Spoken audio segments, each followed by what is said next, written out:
Bon, pour le chapitre 3, qui se nomme la réfraction, tout d'abord, on va parler de quelques définitions.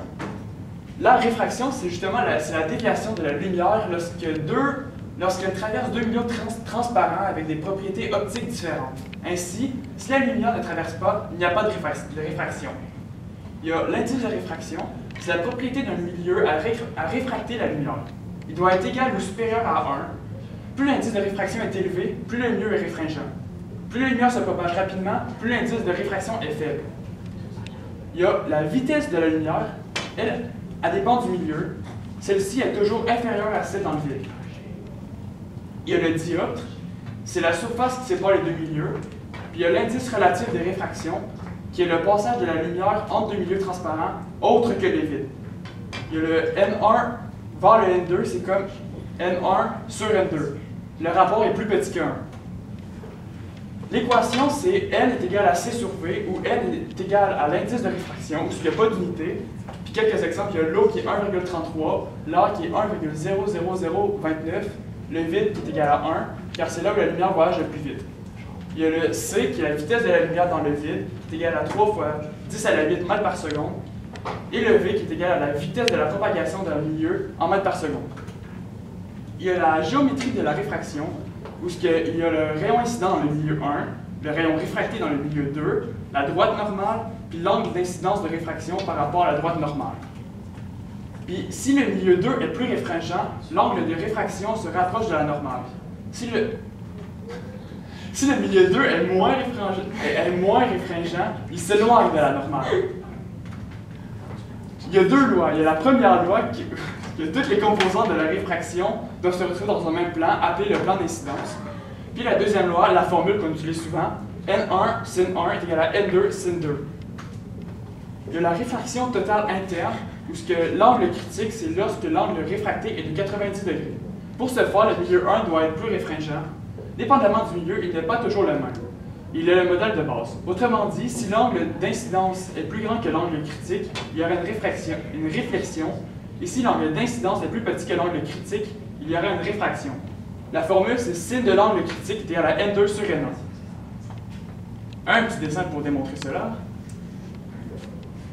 Il y a la profondeur apparente, elle se trouve à la profondeur obtenue si les rayons lumineux avaient voyagé en ligne droite. Ainsi, l'image a une profondeur différente, plus petite, de la profondeur réelle. La formule, c'est N2 sur N1 est égal à sin 1 sur sin 2 et qui est égal à le Y de la profondeur apparente sur le Y.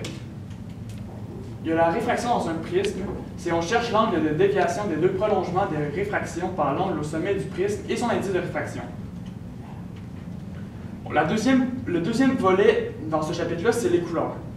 La couleur est associée à la longueur d'onde ou à la fréquence produite par une source lumineuse ou bien réfléchie. Il y a la synthèse des couleurs. C'est l'action de créer des nouvelles couleurs à partir des couleurs primaires, soit le bleu, le rouge et le vert. Il y a la synthèse additive.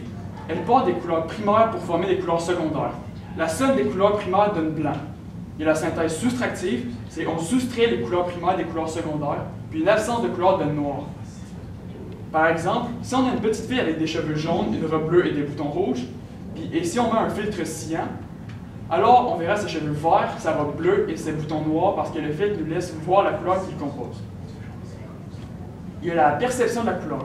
C'est le résultat d'une succession de synthèses de couleurs. La vision des couleurs est possible grâce aux bâtonnets qui sont sensibles à la couleur faible et donc responsables de la vision de nuit, ainsi qu'aux cônes qui sont utiles pour une grande source de lumière et sensibles aux couleurs primaires. Et bien voilà. Quel est l'angle de déviation de ce prisme? Premièrement, on voit que le N1 est l'air, donc sa valeur est de 1, et l'indice de réfraction de N2 est de 1,5.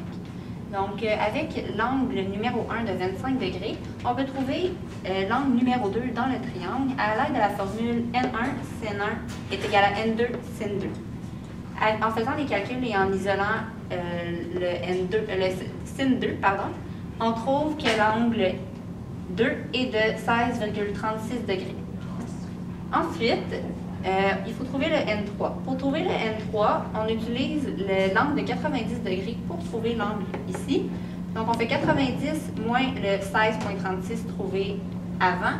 Ça donne un angle ici de 73,64 degrés.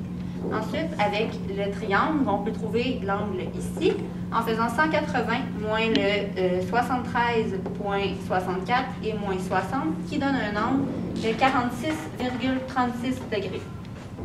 Par la suite, avec encore l'angle de 90, on prend l'angle trouvé ici qui est de 46,36 et on fait le 90 moins cet angle qui donne un angle θ3 de 43,64 degrés.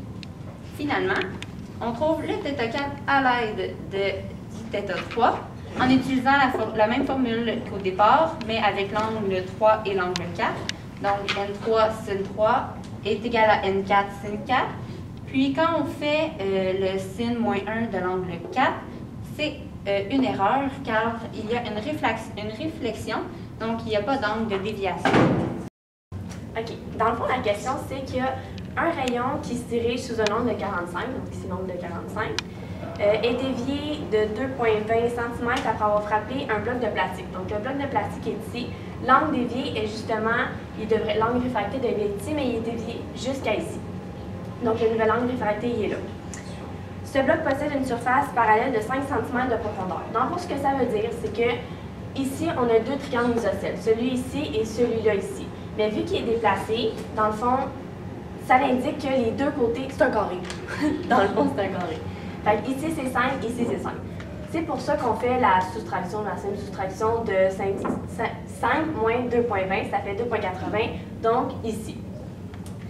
Après ça, dans le fond, qu'est-ce qu'on fait? C'est qu'on a les deux côtés, vu qu'ici c'est 5 et ici c'est 2,80. Dans le fond, on veut trouver l'angle ici, donc on fait tan. Donc tan, c'est y sur x, donc on fait tan moins 1 de 2,80 sur 5. Ça fait un angle de 29,2 qui est l'angle ici. Donc l'angle de l'angle. Fait que par la suite, on fait la simple formule N1 sin 1 égale N2 sin de 2. On a l'angle ici, on a l'angle de 29, angle de 45, et on a l'air ici qui est 1. Donc ça fait N1 égale 1 fois sin de 45 sur sin de 29,2 qui égale 1,45. Donc l'indice de réfraction du bloc de plastique est de 1,45. Quel est l'angle critique dans un liquide inconnu lorsqu'un rayon issu de l'air frappe la surface de ce prisme sous un angle d'incidence de 40,78 degrés et l'angle de réfraction est de 19,12 degrés? En premier, pour trouver l'angle critique, nous n'avons pas le choix de trouver le N du liquide, c'est-à-dire le N2. Donc, ce qu'il faut faire, on prend la fameuse formule N1 fois sin de 1 est égal à N2 fois sin de 2.